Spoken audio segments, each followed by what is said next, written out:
오늘은 아버지께 돌아온 탕자라는 제목으로 은혜를 나누겠습니다. 오늘 읽은 우리 본문의 말씀은 지금까지 신앙생활하는 가운데 많이 들어본 말씀이고 잘 아는 말씀입니다. 그런데 오늘 본문의 말씀이 신앙생활을 오래 하는 저와 여러분, 또 목회자인 저에게도 다시 한번 새롭게 와닿는 부분이 있기 때문에 우리가 함께 은혜를 나눌 수 있기를 바랍니다. 하나님은 이 땅을 지으시고 천지 만물을 다스리시고 인류의 역사에도 지금 간섭하고 계시고 개입하고 계십니다. 하나님이 세계 역사를 주관하고 계심을 역사를 공부하게 되면 알게 됩니다. 하나님은 보이지 않는 것 같은데도 역사하시고, 또 하나님이 그 난리와 전쟁이 일어나는 상황 속에서도 다 개입하시고 우리 한 사람 한 사람을 기억하고 계시다는 것을 믿으시기 바랍니다. 인류의 역사를 또 성경에 있는 많은 스토리를 우리가 돌아보면 지금까지 수많은 사람들이 이 땅을 살아왔고 또 하나님께 인정도 받고 칭찬도 받았지만 또 어떤 사람은 버림을 당하고 또 어떤 경우에는 그 난리와 전쟁통에 하루아침에 어마어마한 사람이 죽음을 맞이하는 경우가 많아요. 성경에도 그렇고 인류 역사 가운데도 그러한 인류 역사 전쟁에 수많은 사람이 죽어갔습니다. 그런데 하나님을 믿는 저와 여러분들의 마음속에는 때때로 이런 생각이 들어요. 하나님은 큰 일에만 관심이 있으시고 큰 역사적인 흐름에만 관심이 있고 이 땅에 유력한 사람에게만 관심이 있고 아주 낮고 비참하고 비천하고 알려지지 않은 무명한 저와 여러분들 같은 사람에게는 아예 관심도 없다. 하나님은 신경도 안 쓰시나 봐. 이렇게 생각하기가 쉬운데 하나님의 마음은 그렇지 않다는 것을 말합니다. 제가 하나님께 은혜를 받아서 교회를 개척할 때 하나님이 평안한 길에서 좋은 여건에서 갑자기 어려운 상황으로 내모셨어요. 그런데 기도하고 금식하는 가운데 하나님이 저한테 주신 말씀이 시편 147편 2절 3절의 말씀입니다. 여호와께서 예루살렘을 세우시고 이스라엘의 흩어진 자를 모으시며 상심한 자를 고치시고 저의 상처를 싸매시는도다. 제가 지금까지 신앙생활을 해오면서 그 당시에도 많은 상처받은 사람들이 교회에 있고 또 이 땅에도 수많은 사람들이 다 웃고 있는 것 같지만 상처받고 슬퍼하는 사람, 남들에게는 차마 내놓지 못할 어려움과 아픔을 겪는 사람들이 많다는 것을 보게 됐습니다. 교회에 나와서 할렐루야 하고 은혜 받는데 한 가정을 신방해 보면 그 가정 내에 어려운 문제들이 다 있는 것을 알게 됩니다. 그래서 하나님께서 제 마음속에 교회를 개척하고 내가 담임이 되면 이제 어려운 사람, 어떤 사람을 대상으로 목회를 할까라고 생각할 때 제가 받은 달란트가 문학과 예술과 특별한 달란트도 있었지만 제 마음속에는 사람에 대한 긍휼의 마음이 있었어요. 그래서 저는 이 땅에 어렵고 상처받은 심령들을 돌보고 또 어려움에 말 못할 고민, 겉은 멀쩡한데 사람들로부터 인정도 받지 못하고 비참한 상황에 괴로운 상황에 있는 그러한 심령들을 돌보는 사역을 해야 되겠다 이런 마음을 먹었어요.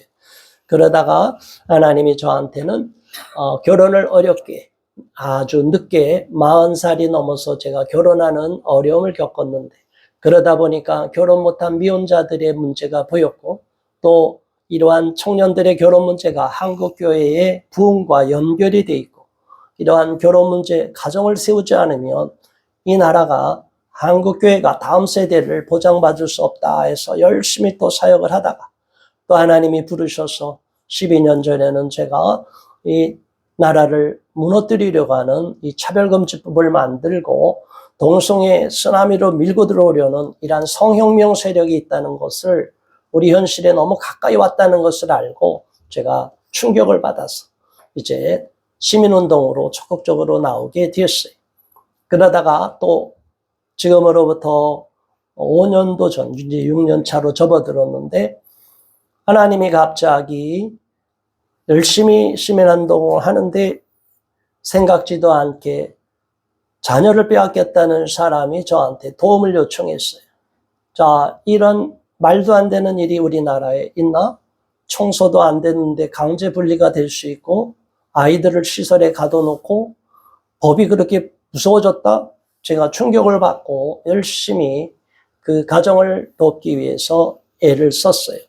그래서 기자회견도 여러 번 열고 시설을 찾아가고 말도 안 되는 강제분리 문제가 있다는 것을 알고 그 이후로 이 아동복지법과 아동학대 처벌법에 대해서도 많은 시간을 공부하고 스터디하고 또 우리 함께하는 변호사님과 우리 시민단체 회원들과 함께 하다 보니까 지금은 제가 이 분야에서는 전문가가 되어 있어요.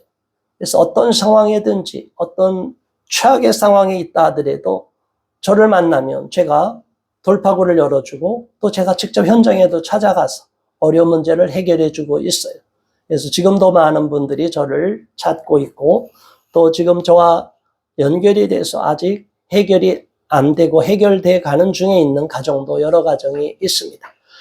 자, 여러분, 하나님이 어떤 사람에게 관심을 갖고 있고 하나님은 어떤 사람에게 더 마음을 쓰고 있느냐라는 것이 오늘 성경의 주제가 되는 것을 아시기 바랍니다. 저와 여러분이 모든 것이 풍족하고 평안하고 잘 먹고 잘 살고 하나님의 은혜와 복을 누리고 있을 때는 하나님이 우리를 그냥 지켜보세요. 그렇다고 관심이 없다는 게 아니에요. 그런데 하나님이 볼 때 절박한 사람들, 비명소리가 들리고 눈물을 흘리고 탄식하는 사람들의 소리가 들리고 그러한 기도가 올라올 때 하나님의 마음이 그쪽으로 더 향한다는 거예요. 어느 가정에 있다는 것을 말해요. 두 아들이 있는 가정에 일어난 이야기예요. 우리가 너무나 잘 아는 이야기, 그냥 단순한 이야기 같아요. 탕자 이야기만 딱 초점을 맞추면 그냥 끝나는 얘기고 그런데 거기에는 또 큰아들의 문제가 있어요.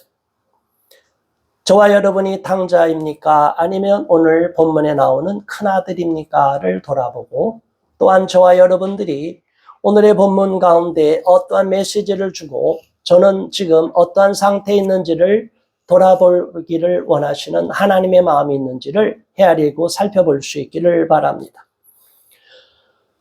어느 한 가정이 있었습니다. 그 가정의 아버지는 유력한 가정으로 보입니다. 그러니까 그 집이 잘 살고 자녀들이 풍족하면 부모들이 자녀들을 엄격하게 가르치지 않고 방임하는 경우가 많아요. 아이들이 원하는 대로 마음껏 요구하는 것을 다 들어주는 부모들이 있어요. 그러면 정말 자식을 사랑하는 부모라면 때때로는 절제를 시키고 아닌 것은 아니라고 해야 되는데 자녀를 사랑하는 것을 잘못된 방향으로 사랑하니까 아이들이 원하는 대로 무엇이든지 다 맞춰주려고만 하다 보면 그렇게 자란 자녀들은 나중에 부모의 고마움을 알까요, 모를까요? 모릅니다. 부모가 어려움을 주지도 않고 모든 것이 만능 로봇처럼 뭐든지 요즘은 인터넷으로 다 되고 자동화되니까 엄마는 나한테 사랑을 주는 자동 기계야. 이런 식으로 생각하기가 쉬워요. 부모는 당연한 거예요. 자녀들은 당연히 권리를 요구하려고만 해요. 또 그렇게 요구하라고 학교에서 가르치고 아동인권, 학생인권이라고 해서 학생들의 권리를 자꾸 부추겨서 보이는 대로 무조건 아동학대도 신고하라고 하고 학교에서 문제가 있으면 다 신고하라고 그래요. 그래서 경찰들이 지금 너무 힘들대요. 경찰들이 출동하지 않아도 될 일을 계속 출동하는 거예요. 강력 사건이 있다고 하면 어때요? 출동을 안 하는 경우도 있대요. 그런데 아동학대로 신고만 들어가면 무조건 경찰이 가야 돼요. 안 가면 경찰에게 책임을 지고 문책을 하니까 이 법이 그렇게 강화가 되다 보니까 말도 안 되는데 경찰력이 낭비되고 있는 거예요. 자, 아무튼 자녀들을 사랑하고 아끼고 돌보고 보살피는 것이 부모로서 당연히 해야 될 도리인데, 자녀들을 사랑한다고 하면서 아이들을 정말 사랑하는 부모들은 따끔하게 야단도 치라고 했어요. 성경에 보면 심지어 매를 때리라고도 했어요. 근데 오늘날에는 자녀를 때리기만 하면 이건 심각한 상황이 벌어져요.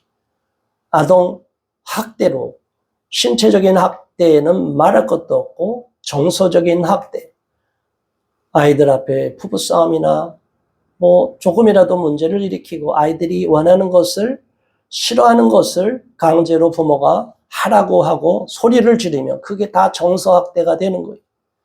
그리고 아이들을 내가 원하는 방식으로 부모의 교육 철학에 의해서 내 마음대로 잘 가르치고 싶은데 또 내 마음대로 교육을 하면 방임이라고 그래서 방임으로 하는 유형도 너무나 많아요. 자, 이 법이 이렇게 무서워졌기 때문에 원래는 자녀를 정말로 사랑하면 따끔하게 야단도 치고 혼도 내야 되는데 이제는 그거 자체가 범죄가 되는 세상이 돼버렸어요. 자, 여러분, 이 정인이 사건 이후로 이런 일이 벌어져서 강화가 된 거죠. 그 이전에도 이미 아동학대 처벌법이 강화가 돼서 있는데 정인이 사건 이후로 엄청나게 더 강화가 된 거예요. 자, 이런 사건을 볼 때 오늘날의 부모들이 하는 이야기가 있어요. 이러면 어떻게 자식을 낳아 기르겠습니까? 이러면 어떻게 우리 아이를 훈육할 수 있겠습니까? 우리 아이들 버릇이 저렇게 나쁜데 국가가 그러면 우리 아이들 올바로 교육을 시켜주겠습니까? 너무나 화가 나는 부모들이 많은데 오늘날의 법이 그렇게 바뀌었어요. 그래서 부모들이 이럴 때는 지혜로워야 됩니다. 아이들을 사랑하는 마음으로 아이들이 훈육을 해야 된다고 생각하면서도 훈육하는 방법을 바꿔야 돼요.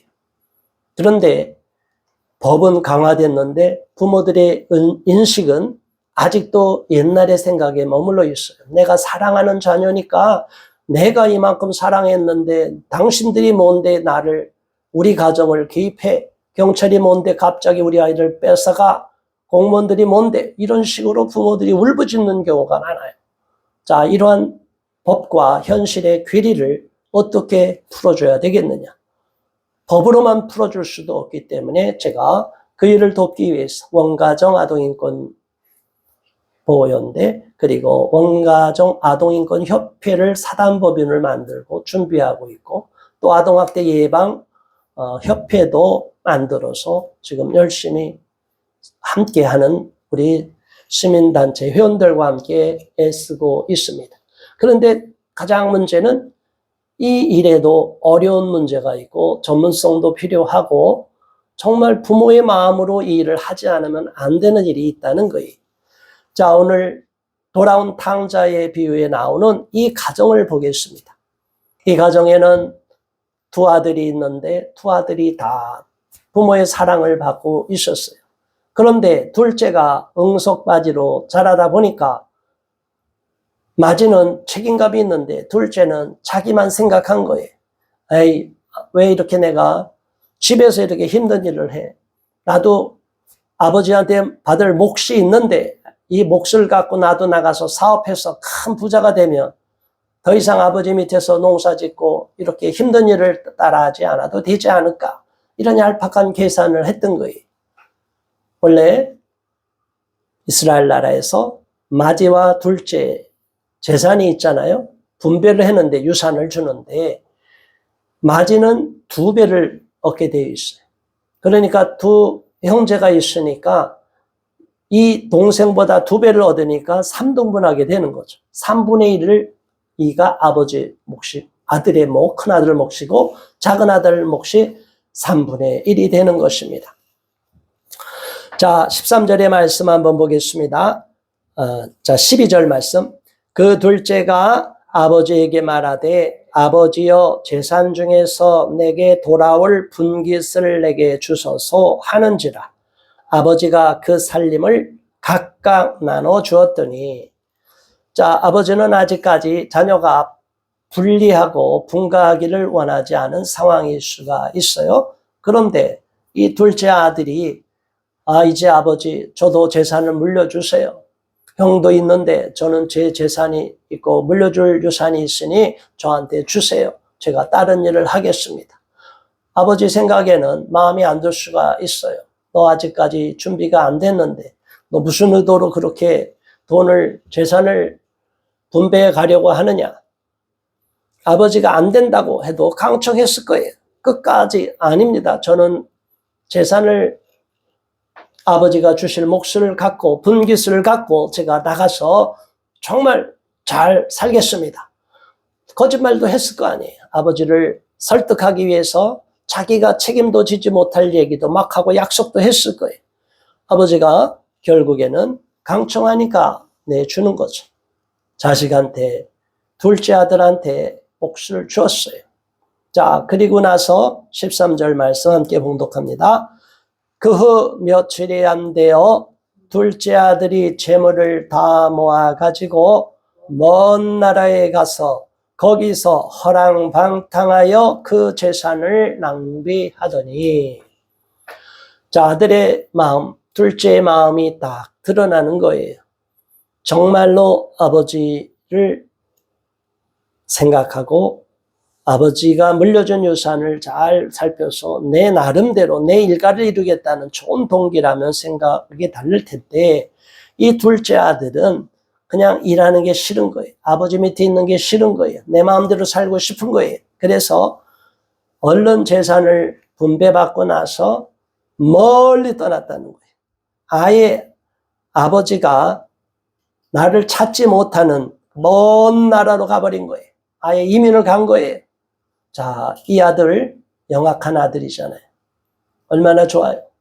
근데 이 아들이 정말로 이 재산을 갖고 투자 이민으로 간 게 아니라 도박장이 유행하는 그런 도박이 성행하는 지역으로 유흥이 넘치는 그런 지역으로 간 거 아니겠어요. 가서 그 돈을 갖고 흥청망청 쓰는 거예요. 허랑방탕하게 쓰는 거예요. 재산은 모으기가 어렵지 쓰기 시작하면 순식간에 사라지는 것이 재물입니다. 돈을 모을 때는 한 푼, 두 푼 모으기가 얼마나 어렵습니까? 그 돈이 은행의 이자로 쌓이기도 이제는 은행 이자도 낮아져서 얼마나 어렵습니까? 이 아들은 자기가 노력해서 얻은 재물이 아니기 때문에 아버지의 유산으로 받았기 때문에 자기 분깃으로 받은 거기 때문에 공짜로 얻은 거예요. 자식들이 이렇게 돈 있는 부모들이 자식들한테 재산만 많이 물려주려고 할 때는 자식을 망치고 나중에는 자식한테 버림받는 경우가 많아요. 그렇게 달라고 했던 아들 가서 다 망하고 나면 또 달라고 그래요. 그래서 안 주려다가 또 주면 또 달라고 그래요. 그래도 안 주면 부모까지 살해하는 이런 무서운 세상이 돼버렸어요. 자, 왜 그렇습니까? 누구를 탓해야 됩니까? 부모가 내가 자녀를 잘못 기른 것을 탓해야 됩니다. 자식이 원한다고 무조건 옹야옹야 하는 안 되는 거예요.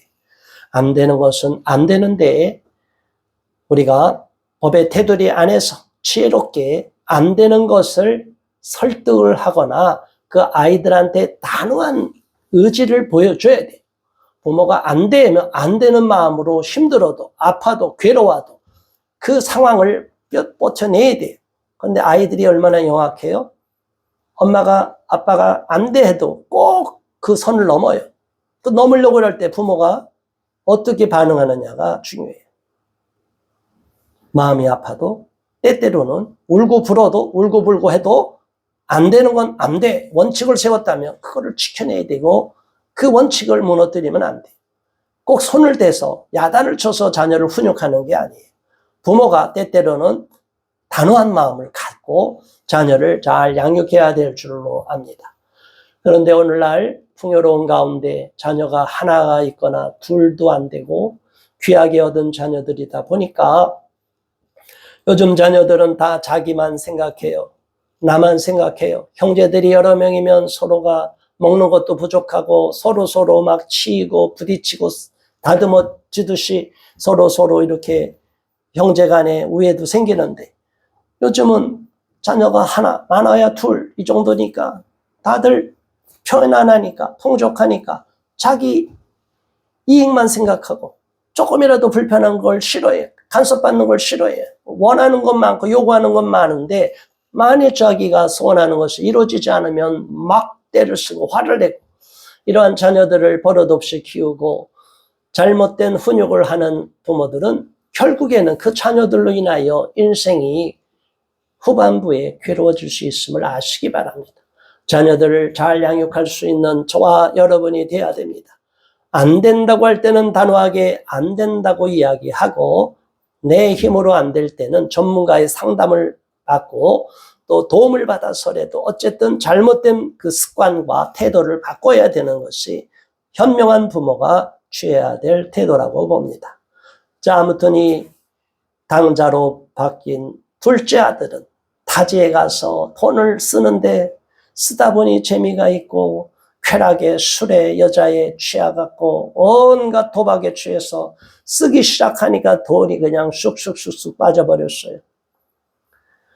제가 이러한 시민운동을 하다가 또 시민단체 활동하다가 만나는 분 중에 하나 또 다양한 분을 만나는데 저기 정선에서 일을 하는 사람을 만났어요. 오래전 얘기예요. 자, 저는 정선이라는 데가 있는지도 몰랐어요. 그냥 그런가 보다 했어요. 근데 오랫동안 그곳에서 환전하면서 뭐 돈 빌려주면서 뭐 여러 가지 일을 하는 사람들이 있는데 그 폐인이 된 사람들이 수도 없이 그곳을 떠나지 못하고 또 거기서 일자리를 얻어서 근근히 살아가는 그 엄청난 과거에 잘 살았던 사람들도 비참해지는 그런 모습을 제가 가서 듣고 아, 그런가 보다. 이런 세상도 있구나. 제가 마음이 착잡했어요. 도박을 조장하는 사회는 안 되는데 사람들은 자기도 모르게 그런데 한번 유혹에 빠져버리면 헤어나질 못하는 거예요. 주식이라는 것도 장기적으로 투자하면 상관이 없는데 그냥 주식을 통해서 일확천금을 얻으려고 하면 주식이라는 것은 변동이 있으니까 거기에서 사람들이 한번 물리기 시작하면 자기 돈을 갖고 조금만 투자한 게 아니라 빚을 내서까지 비투를 해버리면 완전히 수렁으로 빠지게 되는 것을 봅니다. 그러면 인생이 완전히 망하게 되는 거예요. 이 둘째 아들은 자신의 인생을 쾌락에 투자한 거예요. 자기 마음대로 살고자 하는 욕구에 투자를 한 거예요. 자기 이기심만을 갖고 간 거예요. 하나님을 바라보고 아버지를 생각하는 것이 아니라 육적인 생각으로 이 땅의 것에서 허랑방탕하게 즐기고 쾌락을 즐기겠다는 마음으로만 살아가는 거예요. 오늘날 이 둘째 아들과 같은 크리스찬들이 너무나 많은 것을 봅니다. 오늘날 크리스찬들도 과거에 박해받던 시대의 크리스찬들과 신앙의 순도를 따지면 형편이 없어요. 고난을 견뎌낼 성도가 얼마나 돼 있습니까? 어려운 박해를 견뎌낼 성도가 얼마나 돼 있습니까? 일본 같은 경우는 캐톨릭이 들어갔을 때 일본에서는 다 그냥 캐톨릭 성도들을 다 죽여버렸어요. 기독교 십자가만 있어요. 우리나라도 마찬가지. 박해가 있었어요. 기독교도 고난이 있었어요. 우리 개신교도 마찬가지. 자, 그런 시대 속에서 성경에서 말하고 기독교 역사를 보면 말도 안 되는 박해가 있었어요. 지금까지 크리스천들이 하나님을 믿는 종교개혁 이후로 하나님을 믿는 사람, 그 이전에도 박해가 있었고 중세시대를 넘어서 종교개혁 이후에서도 기독교인이 박해를 당하고 종교라는 이유로 하나님을 자기들이 믿는 방식이 아닌 다른 방식으로 개신교 신앙을 갖고 믿는다는 이유 하나로 피를 흘리고 고문을 당하고 수많은 사람이 죽임을 당했어요. 그럴 때라도 변치 않고 변절하지 않고 끝까지 살아남은 신앙을 지키는 사람이 얼마나 됐느냐 이 말입니다. 저와 여러분들은 신앙생활을 할 때 오늘날 둘째 탕자와 같은 신앙생활하는 모습이 있다면 회개해야 될 줄로 압니다. 단지 자신의 유익을 위해서 아버지 것을 누리고 찾고 내 배만 눌리고 내 배만 불리려고 하는 이러한 신앙인이 있다면 우리는 잘못된 생각에서 돌이켜야 됩니다. 우리가 하나님을 믿고 구원을 받고 은혜를 받고 천국의 백성이 됐다는 것은 그냥 아무 생각 없이 예수 믿으니까 축복받고 부자가 되는 것만이 유일한 신앙의 목표라고 착각하면 안 된다는 거예요. 예수님은 누구든지 나를 따라오려거든 자기를 부인하고 자기 십자가를 지고 오라고 그랬습니다. 자, 여러분, 우리가 십자가를 지고 예수님을 따라가는 분이 얼마나 됩니까? 십자가를 진다는 것은 그 당시에 가장 처참한 처형 방법이 십자가형이 아니겠어요? 이러한 십자가형을 죽음을 무릅쓰고 나를 따라올 사람이 몇 사람이 있느냐라고 오늘 하나님이 저와 여러분에게 묻는다면 제가 여기 있습니다라고 답변할 사람이 몇 사람이 있느냐 이 말입니다. 우리는 작은 문제 하나에 흔들려요. 작은 문제가 해결이 되지 않는다고 해요. 실망하고 낙심이 되어 있어요. 그러나 하나님을 향하여 제 인생을 드리겠습니다. 하나님이여 제 삶을 드리겠습니다. 주님이 원하시면 제 목숨까지도 드리겠습니다 라고 믿음으로 고백하고 결단하는 사람, 정말 그런 마음에 준비가 되어 있는 사람이 몇 사람이 있느냐 이거예요. 오늘날 세상이 마지막 때로 치닫고 있어요. 죄가 넘쳐나고 있어요. 이 땅에 지금 불의와 불법을 행하는 사람들도 득세하는 모습이 있어요. 기독교를 박해하려고 하는 시대가 되어버렸어요. 대한민국에서는 그 누구도 어떤 정치인도 과거에는 기독교 종교를 손을 안 댔어요. 그런데 이제는 마음 놓고 종교도 개입하려고 해요. 이 전체주의 독재국가로 가려고 하는 상황이에요. 그래서 기독교가 이제는 이단을 빌미로 기독교조차도 박해를 하려고 하는 거예요.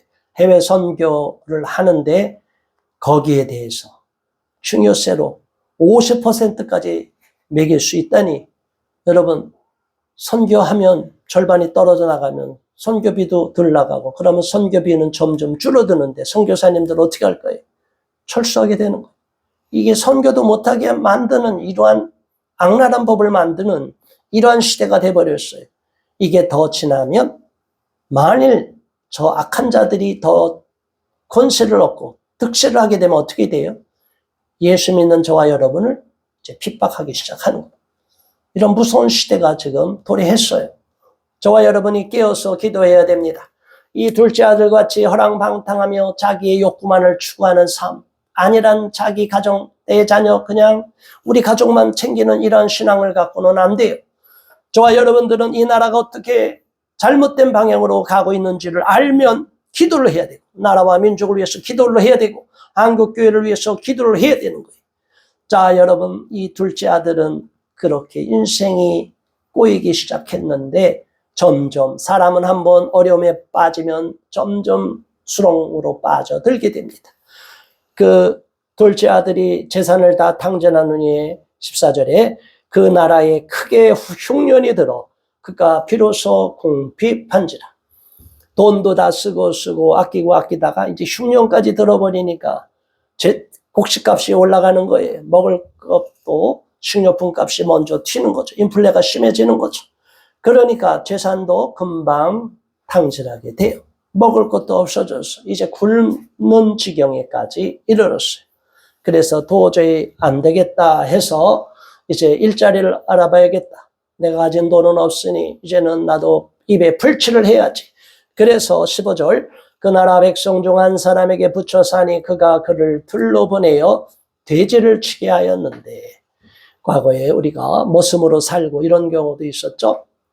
먹을 게 없고 갈 데가 없으니까 그 집에 붙여 사는 거예요. 하인으로 들어간 거예요. 그런데 그 주인이 돼지를 치게 하는 거예요. 돼지를 치는데 돼지를 잘 치면서 먹을 것도 잘 줘야 되는데 이 사람도 점점 경제가 어려워지니까 또 인색하다 보니까 돼지 먹는 쥐엄 열매나 먹게 하는 거예요. 밥도 조금밖에 안 주는 거예요. 16절에 뭐라고 그랬어요? 그가 돼지 먹는 쥐엄 열매로 배를 채우고자 하되 주는 자가 없느니라. 돼지 먹이는 주는데 이 하인은 아예 풍족하게 돼지목을 주염 열매까지도 제대로 주질 않고 배를 쫄쫄이 굶게 하면서 일을 시켰다는 거예요. 자, 여러분, 이러한 고난과 고통 가운데 처하면 우리 자신이 비참해집니다. 저와 여러분이 지금 어려운 상황이 있으면 그 순간은 괴롭고 힘들어요. 그런데 그 순간 우리는 각성이 되는 거예요. 아, 내가 왜 이렇게 살았지? 아, 내가 가고 있는 방향이 무엇이지? 원래 하나님이 나한테 불렀던, 요구했던 길이 무엇이었지? 라고 생각을 하게 되는 거예요. 이 둘째 아들은 이제서야 비로소 자신을 돌아보는 계기, 성찰의 시간을 갖게 된 겁니다. 자, 17절의 말씀 우리가 함께 봉독합니다. 이에 스스로 돌이켜 이르되 내 아버지에게는 양식이 풍족한 품꾼이 얼마나 많은가. 나는 여기서 추려 죽는구나. 18절 내가 일어나 아버지께 가서 이르기를 아버지, 내가 하늘과 아버지께 죄를 지었사오니. 19절 지금부터는 아버지의 아들이라 일컬음을 감당하지 못하겠나이다. 나를 품꾼의 하나로 보소서 하리라 하고. 자, 이 아들이 얼마나 고생이 심했으면 완전히 비참해진 거예요. 자신의 존재감이 다 망가진 거예요. 자존감도 다 잃어버린 거예요. 그 먼 나라에서는 그 주인은 빌부터 살고 있는 그 집에서는 자를 하인으로 취급하는데 하인 중에서도 가장 핫발이 하인으로 돼지 쥐엄 열매까지도 제대로 먹을 것도 안 주는 그냥 가축처럼 취급하고 있는 거예요. 얼마나 비참해요. 내가 이런 사람이 아닌데 왜 내가 이렇게 비참해졌나. 결국에는 자기가 처음에 선택을 잘못했다는 것을 깨닫게 되는 거예요. 결국에는 아버지를 떠난 것이 문제라는 것을 각성하기 시작합니다. 그리워집니다. 아버지 품이 그리워집니다. 돌아가고 싶습니다. 그런데 선뜻 마음이 내키지 않았을 거예요. 아버지한테, 형한테 큰 소리 치고 나왔는데 이 모양으로 돌아가면 아버지가 나 받아줄까? 형이 나를 받아줄까? 정말 이래갖고 이 초라한 행색으로 가면 하인들이, 품꾼들이 나를 보면 얼마나 비웃고 손가락질할까? 자존심 상하고 너무나 괴로운 상황이었을 거예요. 그런데 결국에는 아무리 버텨도 점점점 먹을 것도 힘들어지고 일도 힘들고 이대로는 굶어 죽겠다 싶으니까 마지막에 결단을 하는 겁니다.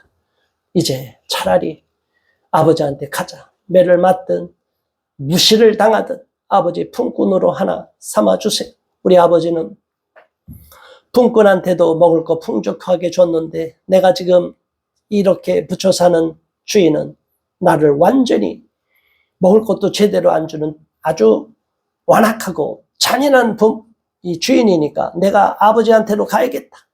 자, 여러분, 우리가 하나님을 떠나고 세상 길로 가서 허랑방탕할 때 하나님을 잘 믿다가 우리가 실족하여 세상으로 갈 때 실패하고 낙심하고 낭망하고 완전히 손가락질 받는 신세로 전락할 수도 있다는 거예요. 그럴 때 우리는 어떻게 해야 돼요? 다시 하나님께로 마음을 돌이켜야 될 줄 믿습니다. 우리 하나님을 향하여 다시 주님께로 더욱 간절히 매달리고 주님께로 나가야 될 줄 믿습니다. 사랑이 많으신 하나님, 자비의 하나님은 우리를 결코 내치지 않습니다. 우리가 비록 어떠한 잘못, 실수, 죄를 저질렀다 할지라도 하나님은 저와 여러분을 불쌍히 여기고 있다는 것을 아시면 되겠습니다. 그래서 결국에는 아버지한테로 돌아갑니다. 20절, 21절 이에 일어나서 아버지께로 돌아가니라. 아직도 거리가 먼데 아버지가 그를 보고 측은히 여겨 달려가 목을 안고 입을 맞추니 아들이 이르되 아버지, 내가 하늘과 아버지께 죄를 지었사오니 지금부터는 아버지의 아들이라 일컬음을 감당하지 못하겠나이다. 아버지, 그냥 엎어져서 저는 아버지 아들도 아니에요. 이제 저는 내쳐도 좋아요. 그냥 먹을 것만 주세요. 품꾼처럼 여겨주세요. 아버지 잘못했어요. 자, 부모가 어떤 마음입니까? 그 부모는, 그 아버지는 이제나 저제나 둘째가 소식이 끊겨서 걱정하고 있었어요. 자식이 잘 되기를 바라는 부모의 마음 그대로 아니겠어요? 그런데 오랜만에 나타난 아들이 거지꼴이 돼갖고 나타난 거예요. 그러면 부모가 너는 거지가 됐으니 내 아들이 아니야? 그럴까요? 부모는 그게 아니죠. 부모의 사랑은 우리가 어떤 부모가 되든지 정말 사랑하는 자녀를 사랑하는 부모라면, 내가 낳았던 마음으로 낳았던 이 사랑하면 이 아이에 대한 사랑이 있다면 어떤 상황이 되든지 품어주려는 것이 부모의 마음이에요. 잘못했을 때는 야단치지만 아예 잘못돼갖고 완전히 망가져갖고 돌아와서 살려주셔야 하면 내칠 부모가 어디 있겠습니까? 그래서 이 부모는, 이 아버지는 이렇게 말합니다. 22절, 아버지는 종들에게 이르되 제일 좋은 옷을 내어다가 입히고 손에 가락지를 끼우고 발에 신을 신기라. 그리고 살찐 송아지를 끌어다가 잡으라. 우리가 먹고 즐기자. 이 아버지는 둘째 아들이 속을 썩이고 아버지 재산을 탕진했지만 살아 돌아온 것이 너무 감사하여 잔치를 벌이는 거예요. 깨끗이 옷을 갈아입히고 아버지는 이 아들을 다시 아들로 받아들인 거예요. 자기의 품을 떠나서 자기를, 아버지의 마음을 속상하게 하고 아버지의 애간정을 끓게 만드는 이 자식이지만 그래도 돌아오니 이 자식을 품어줬어요. 그리고 이렇게 말합니다. 24절, 이 내 아들은 죽었다가 다시 살아났으며 내가 잃었다가 다시 얻었노라 하니 그들이 즐거워하더라. 죄인들이 돌아올 때 하나님이 기뻐하십니다. 천국에서 의인들이 같이 하나님과 함께 기뻐합니다. 그래서 우리가 하나님을 떠난 죄인들, 아직도 예수 그리스도를 구주로 영접하지 않은 죄인들을 구원하기를 원하시는 하나님의 마음을 헤아릴 수 있기를 바랍니다. 우리 하나님은 어떠한 죄악 가운데 있을지라도 그들이 다시 회개하면 구원하여 하나님의 자녀로 삼기를 원합니다. 또 하나님의 자녀였다가 하나님을 배반하고 저버리고 세상 길로 돌아가서 데마와 같이 데살로니가로 돌아간 것처럼 세상 길에서 허랑방탕하고 크리스천답지 않게 살아가서 사람들에게 욕을 먹고 있는 사람이라 할지라도 다시 한번 회개하여 하나님 앞에 눈물로 통해 자복하며 그 자식을 다시 품어주신다는 거예요. 하나님의 긍휼의 사랑, 헤세드의 사랑, 무한대의 언약적 사랑을 우리는 잃어버려서는 안 됩니다. 자, 이제 두 번째 장면에 펼쳐져요. 맏아들이 문제가 있어요. 맏아들은 아버지 품에서 순종을 잘했어요. 착한 아들이에요. 그리고 아버지가 불편할까봐 친구들이 데리고 와서 집에서 잔치도 열어달라고도 하지도 않았어요. 보통 맏이가 이렇게 책임감이 강하다 보면 너무 엄격한 경우가 있어요. 마음껏 누리지 못하는 경우도 있어요. 자, 이 맏이는 아버지 일에 충실하고 일도 열심히 하고 가정을 더 키우고 아버지가 기뻐하도록 효도를 잘했어요. 그런데 갑자기 일하고 돌아오니까 25절 한번 25절 26절 함께 봉독합니다. 맏아들은 밭에 있다가 돌아와 집에 가까이 왔을 때 풍악과 춤추는 소리를 듣고 한 종을 불러 이 무슨 일인가 물은 데에 27절 대답하되 당신의 동생이 돌아왔으며 당신의 아버지가 건강한 그를 다시 맞아들이게 됨으로 인하여 살찐 송아지를 잡았나이다 하니 이 큰아들이 세상 말로 머리에 뚜껑이 열려버린 거예요. 화가 난 거예요. 이 스스로 의롭다 여기는 저와 여러분이 빠지기 쉬운 함정이 바리새인과 같은 신앙에 빠지면 안 된다는 게 나온 거예요. 이 형은 동생을 괘씸히 여긴 거예요. 재산을 가서 탕진한 것도 분배해 달라는 것도 화가 났는데 가서 다 탕진하고 돌아왔더니 너무너무 속상한 거예요. 그런데 이 동생이 돌아온 거 그냥 받아주기만 해도 다행인데 잔치를 열고 풍악을 울리고 이 아들을 환대한다고 하니 이 큰아들이 속이 상한 겁니다. 혹시라도 저와 여러분들 마음속에 이렇게 구별하는 마음이 있다면 하나님 앞에 점검할 수 있기를 바랍니다. 내가 어느 순간에 큰아들과 같이, 맏아들과 같이 교만한 마음이 들고 나보다 못한 신앙인이라고 생각하고 나보다 믿음이 없는 사람이라고 여겨서 함부로 판단하고 정죄하고 비판하는 경우가 없는지를 점검해야 됩니다. 설령 실수하고 넘어지고 실족한 영혼이라 할지라도 긍휼히 여기고 위에서 중보기도 하지 않고 오히려 그를 내치려고 하는 마음이 있다면 우리는 잘못된 큰아들과 같은 마음을 갖게 된 거예요. 그런 마음을 가져서는 안 됩니다.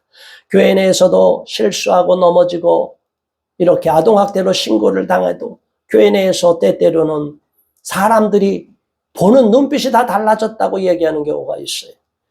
심지어 가족들조차도 이상한 눈으로 바라본다고 하는 사람들도 있었어요.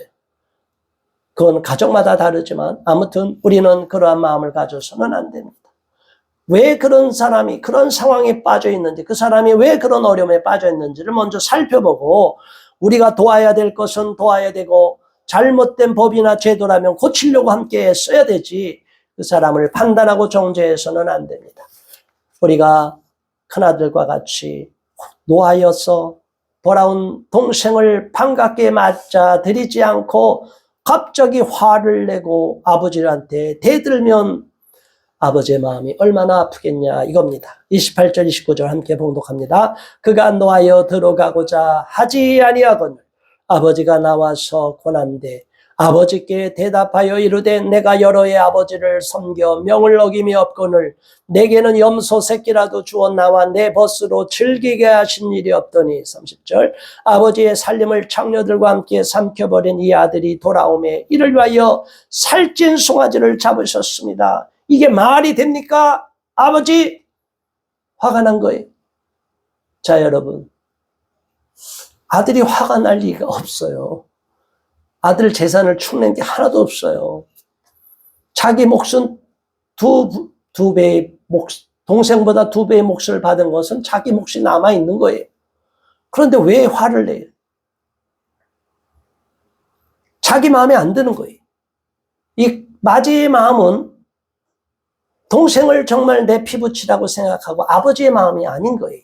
하나님의 마음이 아니고 우리가 사람의 마음으로 사람끼리 보니까 교회도 갈등이 있고 교회 안에서도 서로 시기와 다툼이 있는 거예요.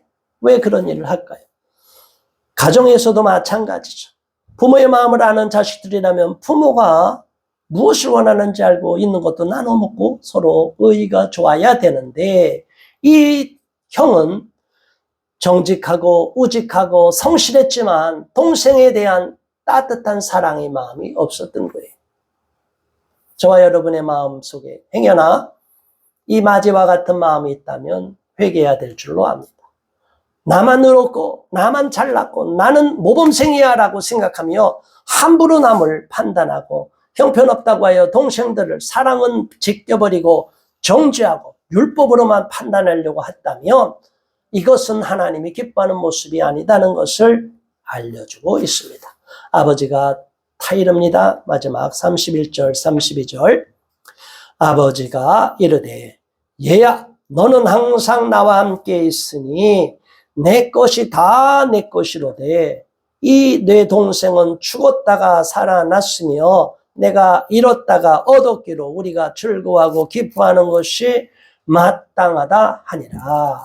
아멘. 너 재산 축나지 않아. 걱정하지 마. 내가 더 열심히 벌고 더 재산 넣고서 너한테 더 줄게. 지금 동생은 완전히 알거지가 됐으니 조금 일어나도록 내가 보살펴 주는데 뭐가 문제야? 아버지의 마음으로 자식을, 큰아들을 다독이는 것을 봐요. 우리 하나님은 우리가 실수가 있어도 타이르십니다. 오늘의 이 모습을 통해서 우리 하나님은 어떠한 마음을 갖고 있는데 우리 아들들, 큰아들, 작은아들과 같은 우리 크리스찬들은, 우리 자녀들은, 신앙인들은 지금 어떠한 모습을 보이고 있는지를 돌아볼 수 있기를 바랍니다. 어리석은 작은아들과 같아서도 안 되고 또 스스로 의롭다 여기고 동생에 대한 사랑을 잃어버리고 인색한 마음, 율법으로 판단하고 정죄하고 자기 재산을 조금도 잃어버리지 않으려고 하는 이기적인 마음을 갖고 있는 형 또한 문제가 있음을 알고 우리는 하나님 자녀로서 하나님이 원하는 대로 형제 우위를 돈독히 하고 우리 크리스천으로서 서로 허물을 덮어주고 사랑하고 감싸주고 서로 용서해주고 긍휼히 여기는 그리하여 하나님이 기뻐하는 형제의 코이노니아를 이루며 그리스도의 사랑을 나누는 예수님의 피를 나누는 신실한 하나님의 자녀가 될 수 있기를 주님의 이름으로 축원합니다. 우리 모두 그러한 신앙인으로 나아갈 수 있게 해달라고 합심하여 잠시 통성으로 기도합니다. 주여 할렐루야. 하나님 아버지 감사합니다. 고맙습니다. 우리 하나님이여 너무나 잘 아는 말씀을 통해요 우리가 다시 한번 새롭게 도전을 받습니다. 하나님 나도 모르게 어리석게도 세상 유혹에 빠져서 작은 아들과 같이 마귀의 유혹에 빠져서 세상 길로 나가려는 마음이 있었다면 회개하오니 용서하여 주시옵소서. 아버지 하나님을 기쁘게 해드리기는커녕 마음에 근심을 주고 하나님께 실망을 드리지 않도록 도와주시옵소서. 그리고 또한 마다들처럼 하나님께 충성하고 교회에서 충성을 다하고 신앙인의 모범을 보이는 모습을 보였지만 그 마음속에 이기심으로 가득 차 있고 자기의 것만 챙기려고 하고 정말로 어렵고 힘들고 실수하고 넘어지는 사람을 긍휼의 마음 사랑의 마음으로 돌보려고 하지 않고 판단하고 정죄하고 내치려고 하는 완악한 마음이 있었음을 회개하오니 용서하여 주시옵소서. 진정으로 하나님이 원하시는 것은 이 아버지의 마음처럼 큰아들이든 작은아들이든 다 품고 긍휼로 품어주시고 사랑으로 품어주시고 다시 한번 하나님의 아들로서 성장하고 자립할 수 있기를 도우려는 마음이 하나님 아버지의 마음인 것을 우리 모두 깨닫게 하여 주시옵소서. 아버지 하나님이여 우리의 마음속에 하나님이 주시는 놀라운 사랑 하늘로부터 내려오는 신령한 은혜가 넘치도록 은혜를 부어 주시옵소서. 예수 그리스도 이름으로 간절히 기도드리옵나이다. 아멘.